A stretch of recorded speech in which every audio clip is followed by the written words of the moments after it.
Jadi guys, kali ini Mimin akan menjelaskan alur cerita animasi dari Junji Ito.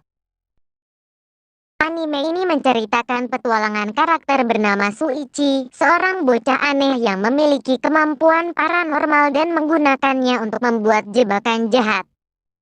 Yang pertama, kutukan nyaman Shuichi.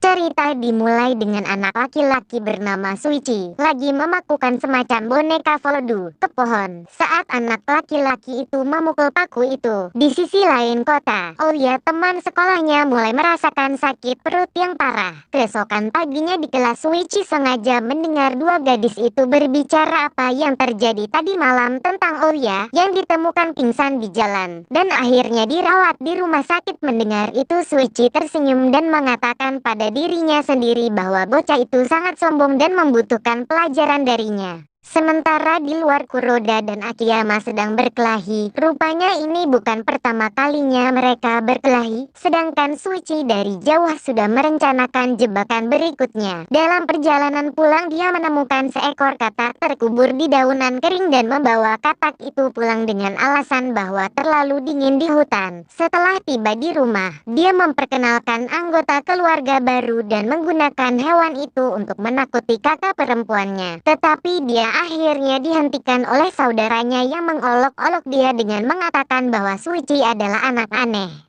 Di kamarnya, dia merencanakan kutukan baru yang akan dia berikan kepada teman-temannya. Dia pun pergi ke hutan di tengah malam dan mulai menggali kubura di mana dia mengubur boneka yang mirip dengan Kuroda. Shuichi memerintahkan boneka itu untuk tinggal di sana berhibernasi dan pergi hanya ketika musim semi tiba. Beberapa hari kemudian, beberapa anak laki-laki dari kelas Shuichi mengatakan bahwa Kuroda tidak masuk sekolah lagi. Mereka bahkan bertanya pada Kiyama tentang bocah itu saat dia dan Kuroda telah bertarung seminggu yang lalu. Dari kejauhan, Shuichi mendengar percakapan mereka.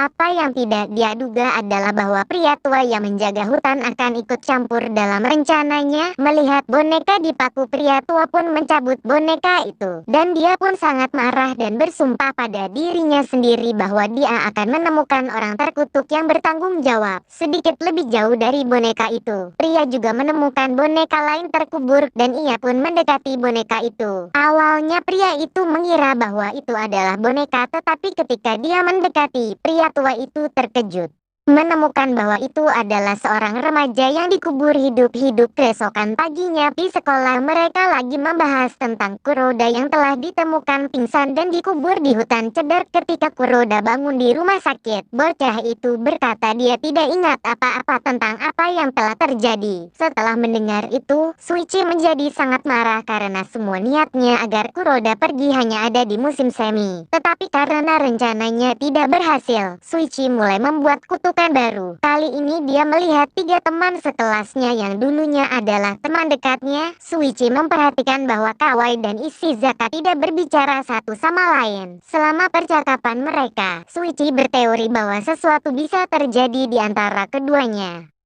Alasan ini dibuat di kepalanya sudah cukup untuk membuatnya merencanakan sesuatu melawan Kawai dengan alasan bahwa dia akan membantu Ishizaka untuk membalas dendam padanya. Malam itu di rumahnya, dia kembali lagi menakuti kakak perempuannya dengan laba-laba yang dia pegang. Dengan bantuan sepasang sumpit, Koichi saudaranya ikut campur lagi dalam lelucon buruk itu. Saat Koichi membuang laba-laba itu mendarat di wajah Shuichi. Dia pun histeris.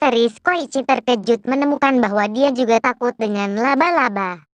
Keesokan harinya, selama kelas, Shuichi menggunakan jarum untuk menusuk boneka kayu. Di saat itu, Kawai merasakan sakit perut yang hebat dan meminta izin ke guru untuk pergi ke kamar mandi. Sampainya di sana, dia menyadari bahwa perutnya telah berhenti sakit dan mencoba untuk pergi kembali ke kelas, namun pintunya terkunci dan dia berusaha untuk keluar dari atas. Tapi sebelum dia bisa melakukan itu, Shuichi melempar laba-laba ke boneka kayu dan itu muncul di kamar mandi, di mana Anak Kawai menjadi sangat takut ketika dia melihat kaki raksasa berbulu itu memanjat pintu dan memperburuk keadaan. Laba-laba itu mulai membungkusnya dengan jaringnya seolah-olah dia adalah serangga. Kemudian Kawai ditemukan pingsan di kamar mandi. Seluruh tubuhnya terbungkus tisu toilet. Suichi mendekati Ishizaka dan bertanya apakah dia puas dengan hasilnya. Tetapi Ishizaka menyela dia dan mengatakan dia tidak tahu apa yang Suichi bicarakan tentang Kawai. Suichi bersembunyi malu karena Ishizaka menarik perhatiannya di depan siswa lain dan berencana untuk membalas dendam padanya. Malam itu dia menelepon ke rumah Ishizaka dan mengatakan bahwa dia telah memenangkan hadiah. Tetapi dia harus menghadiri Taman Sakurayama jika dia ingin menerimanya. Meskipun mengetahui bahwa itu adalah suara Suichi, Ishizaka tetap pergi ke sana untuk mencari tahu apa yang diinginkan teman sekelasnya itu. Sambil menunggu Ishizaka, dia dikejutkan oleh makhluk misterius dengan tangan dan kaki raksasa. Ishizaka yang ketakutan pun mencoba melarikan diri melalui hutan, tetapi monster itu terus mengejarnya. Sampai salah satu kaki makhluk itu terperangkap dalam jebakan. Pria tua yang menjaga hutan menyebarkan perangkap di mana-mana. Ternyata untuk menangkap orang yang bertanggung jawab untuk memaku boneka ke pohon cedarnya. Ishizaka menemukan bahwa seluruh adegan adalah pekerjaan Suichi untuk mencoba menakut-nakuti dia. Ishizaka pergi meninggalkan Suichi yang terjebak di pohon. Ishizaka juga menyarankan Suichi untuk keluar dari sana segera sebelum pria tua itu menemukannya. Beberapa menit kemudian ketika Suichi hendak membebaskan dirinya, pria tua itu datang dengan kapak di tangannya. Bocah itu bahkan mencoba bersembunyi, tetapi pria tua itu melempar kapak dan hampir mengenai kepalanya.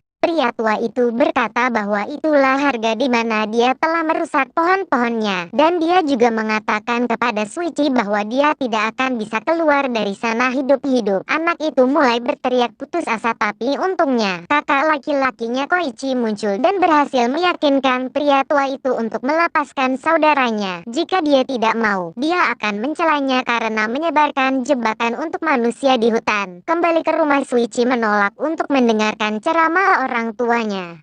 Dan dia pergi ke kamarnya untuk memeriksa kotak yang dia tangkap di hutan beberapa hari yang lalu. Dia telah menjebak binatang itu dan menemukan bahwa binatang itu sudah busuk dan mati. Tampaknya tidak ada yang mungkin untuk memiliki akhir yang bahagia jika sudah berada di tangan bocah iblis ini. Yang kedua, Guru Kain yang masih diperankan oleh Suichi, bocah aneh itu menceritakan di mana hari pertama sekolah dan para siswa kembali dari liburan musim panas. Guru Yanagida tiba di ruangan untuk mengajar kelas pertama hari itu. Tetapi ada sesuatu yang aneh tentang dia. Wajahnya yang compang camping sangat berbeda dari sebelum liburan dan mulutnya juga penuh dengan paku.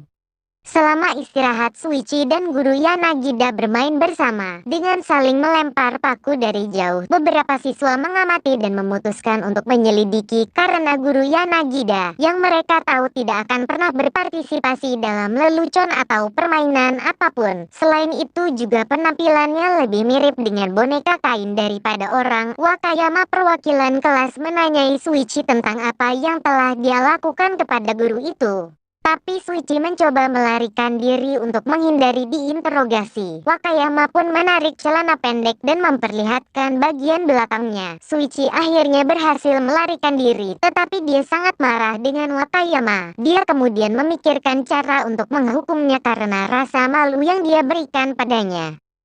Keesokan paginya, Wakayama memperhatikan adanya rambut yang tumbuh di wajahnya yang merupakan perbuatan Suichi. Di sekolah semua siswa mengolok-olok dirinya dan mengatakan bahwa dia mirip dengan pertapa dari pegunungan Tibet. Melihat adegan itu, Guru Yanagida menjadi ketakutan karena melihat jenggot di wajah Wakayama dan memutuskan untuk mencukur janggutnya. Wakayama tentu saja mencoba melarikan diri, tetapi akhirnya dihadang oleh Guru Yanagida. Ketika dia menyadari bahwa tidak ada cara untuk melarikan diri, dia memegang kaki gurunya yang akhirnya jatuh dan memotong jarinya sendiri dengan pisau cukur itu. Pada saat itu guru itu marah dan berusaha untuk mencukur bulu yang ada di wajahnya. Tapi untungnya Guru Soga muncul dan menyelamatkannya. Dari situasi itu, Guru Soga memberitahu Guru Yanagida bahwa kepala sekolah ingin dan bertemu dengannya di kantor, Wakayama segera mengambil jari guru Yan Nagida yang telah jatuh ke tanah, dan kecurigaannya terbukti bahwa itu bukan gurunya tetapi penipu yang terbuat dari kain. Kemudian dia dan teman-temannya mau bertemu dengan guru Soga untuk mengatur rencana menemukan guru Yan Nagida. Tapi mereka dikagetkan oleh penipu lain yang menemukan mereka. Kali ini boneka kain itu mencoba untuk meniru guru Soga. Monster mengejar mereka dan berhasil menangkap Kudama. Ketika mencoba membunuh dengan tali di lehernya, Wakayama melihat api unggun dan mengambil kesempatan untuk membakar boneka kain jahat itu, dan rencananya pun berhasil. Dan wanita itu melarikan diri dengan putus asa. Kemudian mereka pergi ke rumah Suichi untuk menyelidikinya, karena dia adalah satu-satunya yang mampu menciptakan semuanya. Di ruang bawah tanah mereka menemukan boneka yang mirip dengan Wakayama, dan segera anak itu mengerti bahwa Suichi telah membuat boneka gurunya dan entah bagaimana menempatkan mereka di tempatnya. Anak itu sudah tahu kalau dia akan menjadi yang berikutnya karena Suichi telah membuat boneka yang mirip dengannya.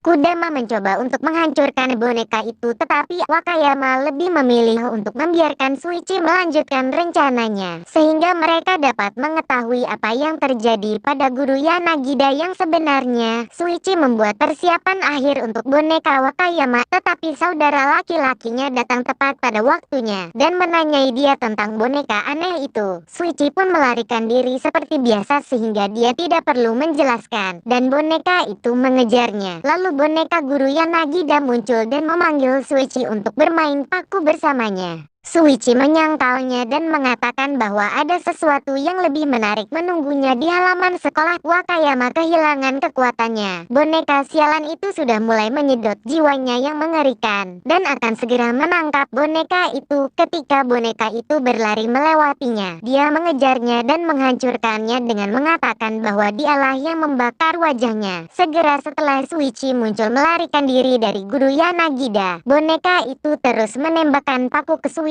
dan ketika dia mencoba untuk melarikan diri dengan memanjat pagar, bagian belakangnya diperlihatkan lagi oleh makhluk yang dia ciptakan sendiri. Dan kali ini seluruh sekolah ada di sana untuk menyaksikan adegan menyedihkan itu. Di saat putus asa, Suichi membatalkan kutukannya dan boneka guru Yanagida dan boneka guru Soga kembali menjadi benda mati. Pada hari yang sama, guru yang sebenarnya ditemukan hidup di rumah mereka, dan akhirnya Wakayama berhasil menyingkirkan janggut aneh itu. Suichi di sisi lain masih malu menampakkan dirinya ke semua teman sekolahnya.